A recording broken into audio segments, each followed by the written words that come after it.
Jade is the most recent Warframe added to the game. Flying in with an angelic design, she can bless her allies, judge her foes, and rain fire on those who would oppose her. So how does her kit work and what builds are available to you? I'm the Engineer, let's solve a practical problem.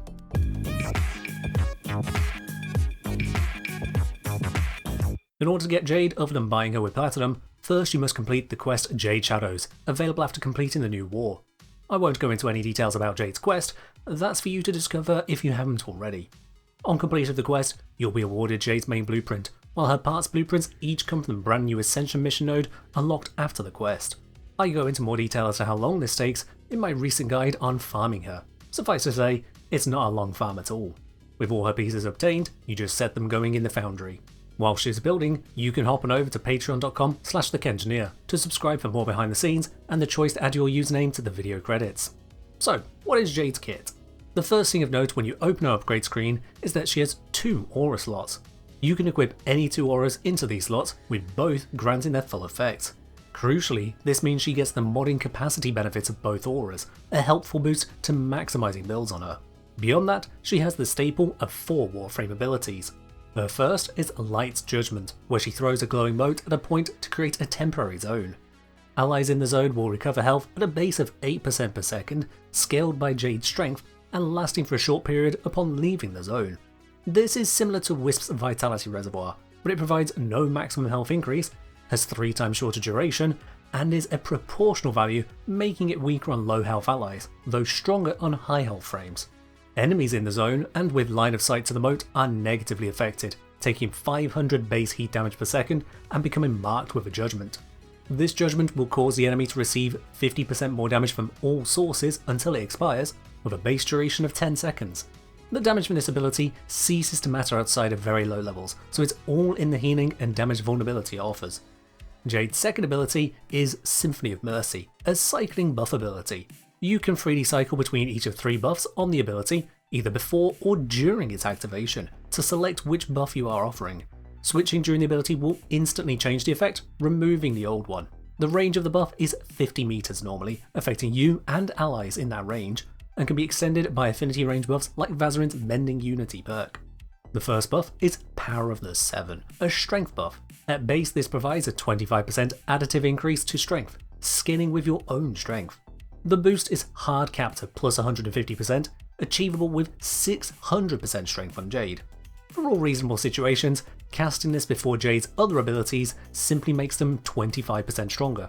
This is similar but superior to Equinox's Provoke ability, which provides a 20% strength buff, is capped at just 50%, and costs energy every time anyone benefits from the buff. The second available buff is Deathbringer, a weapon damage increase with a base boost of plus 100% scaled with strength. This is additive to pure damage mods like Serration and Secondary Merciless, curtailing its effectiveness.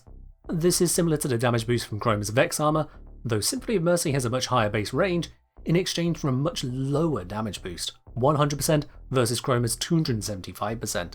Vex armor does require charging up to full power, but it still comes out well ahead for damage boosting. The third buff is Spirit of Resilience, reducing shield recharge delay by 10% and boosting the rate at which shields regenerate. While your shields are able to regenerate, as in you haven't recently taken damage, you'll recover an additional 10% of your max shields per second, able to continue into overshields. Both of these 10% values are again modified by strength. Without a really high strength, you'll hardly notice the shield recharge delay reduction. Even with 200% strength, it brings down the delay on partially damaged shields from 1 second to 0.8 seconds, or on fully broken shields down from 4 seconds to 3.2 seconds. You can, however, stack it with a recharge delay mod like Fast Deflection, as the bonuses add together. Due to the nature of subtractor bonuses, the more of them you stack, the more significant they become. Whatever buffs you stack though, the recharge delay cannot be reduced by more than 80%. The shield hit point recovery is much more noticeable, particularly as it also generates overshields. This can give you a substantial hit point pool, support your shield gate, and overall be a helpful survival boost. Not only that, the boost it affords to allies includes your companions. This is great synergy with the companion mod Reinforced Bond by granting them overshields with ease. With that in use, you can reliably get the fire rate bonus from Reinforced Bond even if your companion's max shields cannot reach 1200, such as on most Sentinels. So long as they have a base of at least 600 shields, Spirit of Resilience can get them over that line. Symphony of Mercy starts with a base duration of 30 seconds, maintaining the timer even while you switch between the buffs it offers. However, if you kill an enemy while they are marked with a judgment, such as from Jade's first ability, then the timer will increase by 2 seconds, regardless of your duration stat. This can help maintain the ability, perhaps indefinitely, and is able to extend the remaining ability duration to at most twice the initial duration on cast. But marking enemies and buffing allies isn't enough, so we come to Jade's third ability, Phantom Eyes. A cluster of glowing eyes flank Jade, illuminating a cone in front of her under her unblinking gaze.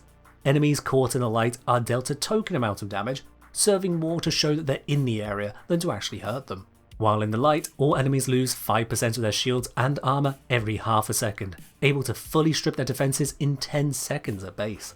This defense stripping is additive with all other percent base strips except status effects, meaning corrosive projection will allow for enemies to be completely armor stripped merely 1.5 seconds faster at base strength.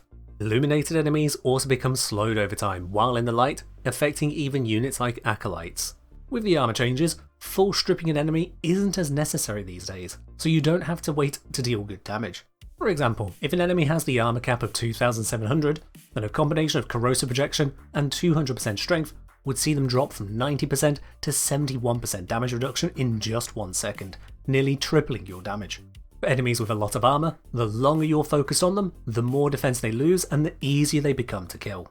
Phantom Eyes also offers a restorative effect, able to remotely revive allies and their companions in bleed out.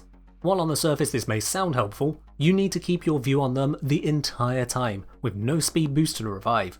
Any break in line of sight, such as turning away or a door closing, will halt and undo the revive process. You can still shoot and cast while reviving them this way, rather than normally, but your aim must always be over them. Given that we can safely revive allies using Operator form, obtained well before reaching the Jade farm, it is a very small bonus. This revive perk is not available when Phantom Eyes is subsumed onto other warframes. Finally, we come to Glory on High, Jade's fourth ability. Jade takes on her most angelic form, taking flight in a fashion similar to but faster than Hildryn. This gives her free horizontal movement, plus separate inputs to ascend or descend. Unlike Titania, Jade can't fly up and down angled where she's looking, making precise flight across diagonals up and down more difficult. While channeling this ability, Jade loses access to her normal weapons and any energy over time regeneration, but can still cast all her abilities and gains up to 50% damage reduction. In replacement of her weapons, she gets the Glory Exalted weapon, an automatic firing secondary. Its damage is purely heat, with a relatively small 2 meter area effect on hit, dealing DPS similar to Hildryn's Balefire. That is to say, if you're not impressed by Hildryn's Exalted weapon damage, Jade may not impress you neither. Don't get me wrong though, Glory is still a viable weapon and can readily take down Steel Path enemies when properly modded. It's no incarnon, but it isn't weak neither. Shots from Glory also have a 10% chance to apply a judgment to struck enemies, functioning identically to a judgment applied by Jade's first ability. This mostly serves to extend the duration of Symphony of Mercy, and again requires investing in for it to be more than a light bonus. Glory also has an alternate function. On using alternate fire, costing 10 energy at base, Glory causes all judgments to explode. This damages the target and all enemies within a base 4 meter range, or 6 meters if the judged enemy is inside a light judgment zone. This explosion deals 10 times the damage of Glory's normal fire, making for a powerful area of effect. In classic DE fashion, both Glory's main fire and alt fire key off modding on the same exalted weapon, yet do so differently. Glory's main fire will use most mods normally, including multi-shot, pure damage, elemental damage, faction bonuses, fire rate, status mods, and critical mods. It also benefits from bonuses to secondary weapons like Arcane Victory. Glory's alternate fire does not use quite so many mods and buffs. It is only buffed by elemental mods, critical mods, status mods, and faction mods. Any buffs to fire rate, multi-shot, or pure damage have no effect. Crucially, this means that the pure damage bonus from Symphony of Mercy cannot apply to the alternate fire, reducing the gap between the two damage options. In a way, the alternate fire is more like a fifth ability than an actual firing mode. Depending on how you build then, Jade can be set up to create priming judgment zones, then detonate them repeatedly for large bursts of damage. Or she can become an aerial doomsday, smiting enemies with a barrage of fire. You can also use her entirely grounded, utilising one of the two approaches as a support platform, but I wouldn't Helminth out her Glory on High without a very specific setup in mind. First then, the Judgment build, utilising Glory's alternate fire. This calls for good efficiency to repeatedly cast her abilities, and good range for the explosion, provided here by fleeting expertise, stretch, and augur reach. Prime continuity brings the duration back up to nearly neutral, while growing power, power drift, and umbral intensify enhance the strength in all her abilities. Primed redirection and adaptation provide substantial shield tanking, which Jade can support with Symphony Mercy set to shield restoration.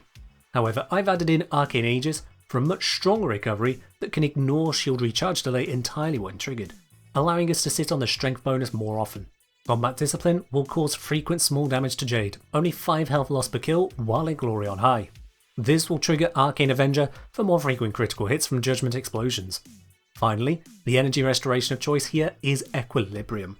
This works best when combined with a companion, utilising Synth Deconstruct to generate health orbs from kills, but also works well on its own thanks to the efficiency built into this setup. In order for this to reliably work, I recommend using a couple Azure Archon Shards for energy max, and an Amber Archon Shard for starting energy to help Jade get momentum going.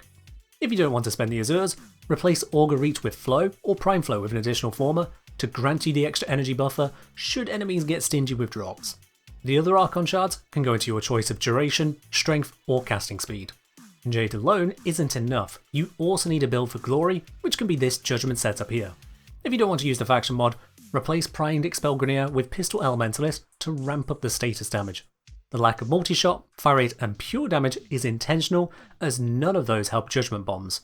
Now if instead you want to use Jade as the Angel of Armageddon, we can switch to a much more strength and duration focused build here, dropping efficiency and range. This is because the Rain of Fire from Glory doesn't have much of a range to begin with, and we're not spam casting to keep everything happening. Defensively, I've switched the build from a shield focus to health. While Jade lacks any appreciable armour, Jade does have room for Archon Vitality, Adaptation, Aerodynamic, and Aviator. This combined with a 50% damage reduction from Glory on high gives us a minimum of 77.2% damage reduction while flying, to a max of 97.7% damage reduction with Adaptation in full effect. Based on my previous guide to Adaptation, a more reasonable high resistance would be about 93.2%. This makes both her shields and health pretty resilient, especially with her evasive movement. Because of this, we've got room for Archon Vitality's offensive bonus of doubling the heat procs caused by abilities. Glory, an exalted weapon, counts for this. Jade's general evasiveness and hit point pool should be enough to keep her healthy in most missions this way, with her shield regeneration ability available if you need to dip into more tank on demand. This opens up room then to use Arcane Velocity for massively increased fire rate on Glory to go alongside the extra critical chance from Arcane Avenger. To maintain energy and provide additional damage support, we can use Nourish over Light's Judgment. This does mean losing the healing zones and guaranteed judgments, but the bonus in both energy and viral output is entirely worth it, turning incoming energy into 234% its original restoration, and giving 100% viral damage on Glory. For Glory itself, we can introduce both pure damage and multi-shot bonuses to make the build look like this, running your choice of corrosive heat or magnetic heat, depending on the targets you expect to face, supplemented by Nourish's viral. Again, the faction mod can be replaced if you want to round it out, with either Pistol Elementalist, Scorch, or Lethal Torrent instead. If you don't want to switch around builds, a simple middle ground can be achieved with this. We have the core viral, heat, crit setup from Judgment, coupled with multi-shot from Armageddon setup. While not optimal for either mode, the multi-shot supports shooting down acolytes with Glory, and the damage types work with or without Nourish present. Naturally, for an all-rounder, the faction mod is gone in favour of Pistol Elementalist, boosting both builds on enemies that survive the direct damage. You can take this further still by investing outside of just Jade. For both the Judgment and Armageddon builds, you can enhance their critical output yet further with the use of Secondary Arcane Secondary Outburst. This provides a bonus to critical chance and critical damage on switching from melee to secondary, consuming your combo in the process. For maximum value from this, you can equip a melee which can achieve a high initial combo, such as the Ceramic Dagger Incarnate. The regenerating combo is ready to be consumed by the time the effect wears off, so you only need to uncast and recast Glory on high. Modding on the normal secondary weapon itself doesn't matter here, so you can consider equipping Augur mods to it to generate extra shields on the go. Lastly, if you're not as advanced into the game and lack crucial mods and arcanes, you can use this budget build approach. The auras are entirely flex, chosen here for energy restoration if you don't have other options like Xenrix Wellspring. Swap them out for otherwise your preferred pair. The core focus here is on enough defense to keep you running through most missions into higher levels. This combines redirection and adaptation for your buffer, alongside fast deflection and vigilante vigor for rapid shield regeneration, even without relying on Symphony of Mercy. Unless you're actively sitting in a group of enemies with various damage types, this should keep you soundly alive to use your kit as you see fit. Upgrading as soon as possible, however, is going to be a good idea to get the most out of Jade. All told, Jade is a well-balanced warframe. She's capable, varied, equally happy alone and in a squad. She's not overpowered by any definition. She lets you take on enemies in multiple ways without demanding some high-intensity power combo to set it all up. Oh, and should the Stalker ever arrive to attack your squad, he'll immediately back off on seeing Jade, dropping his loot in the process. If you don't know why, go and do the quest. I hope this gives you everything you need to get interested in what this angelic frame can achieve. If you enjoy these videos, consider supporting the channel over on Patreon with the link in the description. That's all from me for now, so as always, take flight, rain fire, and fight well, Tenno.